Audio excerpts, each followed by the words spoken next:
Tanzania captain Shufa Mohammed winning the toss. She called right. And it's a beautiful day of cricket.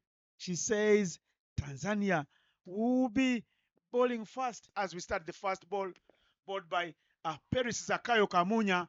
So Mutai, she's been brought at short leg. She might be going to ball full. A Laura appear on that occasion. And the finger is up. She draws fast blood. A change in the field brings them their first wicket. Deceiving, of course, Laura Agatha. Full on that occasion. Trumped leg before wicket. 7 for 1 after 3 overs at Team Tanzania. Of course, they have Vicky Prajapati not wasting time to raise the dreaded finger. He is doing the umpiring duties today with Gastoni Irizi.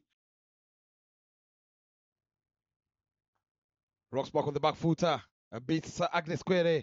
The chase is on by Swaumutai, but the chase will be in vain. Even a win, of course, a lot of good glove work across the oval here. I'll tell you, it's in the air. Who wants it over the infield? There will be boundary. Ball in the air this time round. Drop shot at the field at middle of run. Now chance, direct it. And she hits the bull's eye. And the finger is up by Vicky Prajapati. What an effort there from Nasra Nasoro Saidi. You'll never survive those ones. You've seen it on TV.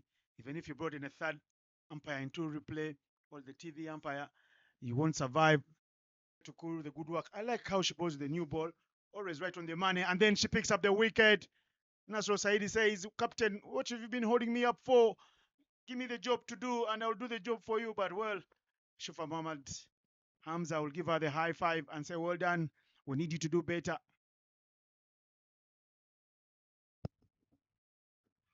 Big appeal. Vicky Prajapati will agree and say, yes, that was plump in front. Sabinho will take a walk. Zakayo Kamunya will finish with that 2 for now, but she still has 1 ball to bowl in her spell. This time round, who wants it? Nema Justin Pius.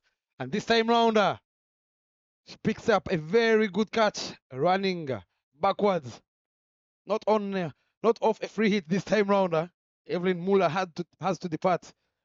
Finally, Nasra Nasoro Saidi getting that wicket.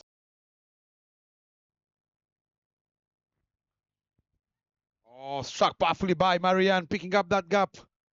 The chase is on by the two fielders converging, Paris Kamunya and Nasra. But the chase will be in vain. And she is giving it some air without protection in the deep. Run out chance, as easy as you like. Soul down the leg. Is Marianne Artul. Gave up. Where Ali? She had to give up. It was hit straight to the fielder. And when they took off, they knew it was risky. They needed a jet. Full on the occasion. Into the pads. Swept finer to the shorter part. She raises her fist either. Laura Bittencourt. You might think she has scored a century. Is that lady? Look at that smile. It shows you what it means to her. Getting a boundary on the second highest ranked team. With her off breaks. Takes a little shimmy. Once again is Laura Bittencourt. She pierces the gap. Getting her second boundary. Look at the celebration there on your screen. That's what I tell you about Brazil. If you come from the land of the Sambas, you're out here to have fun. Swing and a miss. Laura appeal on that occasion. The umpire says that took a feather of the blade of Carolina Nascimento, and she comes up to bowl her last over, cleans up the tail, picking up the last wicket. Team Brazil, of course, after losing the toss, they are put in by Team Tanzania, and they've been bowled out inside 17.3 overs, managing to score only 75. And those ladies walking back to the dugout. A tremendous job, of course, done by Team Tanzania. A collective performance, nowhere near the ball, getting that healthy outside edge straight to the captain, Shufa Mohammed. Welcome back for the chase, ladies and gentlemen, wherever you are watching this live at Gahanga International Cricket Ground, Ground B. Coming in to bowl the fast ball from the Mount End. Umpire says, let's go.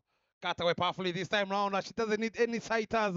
Is the experienced Fatu Omari Kibasu. They would love to bounce back at the Tanzanians. What a shot! Listen to the sound of the blade of Fatuma Omari Kibasu. Nobody moves, says Omari Kibasu. Telling, of course, the Brazilian fielders have been promoted for one reason. Bittencourt, we saw her celebrating her boundaries.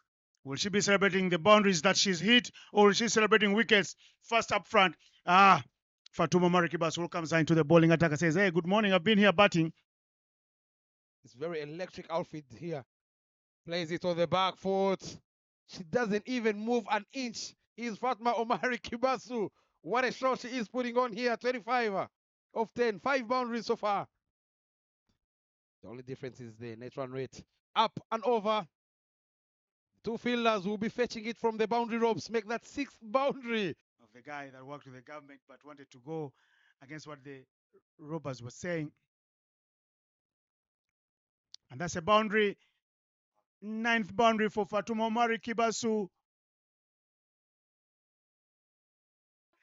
There she is. We were preparing to give her a lot more than flowers. We wanted to give her a champagne bottle. The legend, Marianne Atu castles her, cleans her up. There she went for an extended arm shot trying to go over the top. She misses it, and she misses out on her 6th career half century. First, of course, the free hit. Shuffles across and listen to the sound of the blade of Una Mauricio. Nema Justin Pius, can she be the lady to get a team over the line? Oh, lovely shot down the ground. And this should be it. Pierces the gapper. And there's Campo for a quick one to make sure they pick up their 3rd victory at the Tanzanians. Chasing it down without breaking any sweat. Just inside 9.1 overs. At the Tanzanians, they did their part, of course, after winning the toss, deciding to have a ball faster, putting in Team Brazil. And they've managed to chase target with no sweat, winning by 9 wickets, of course, are there on your screens. They will be shaking hands at the Tanzanians and the Brazilians.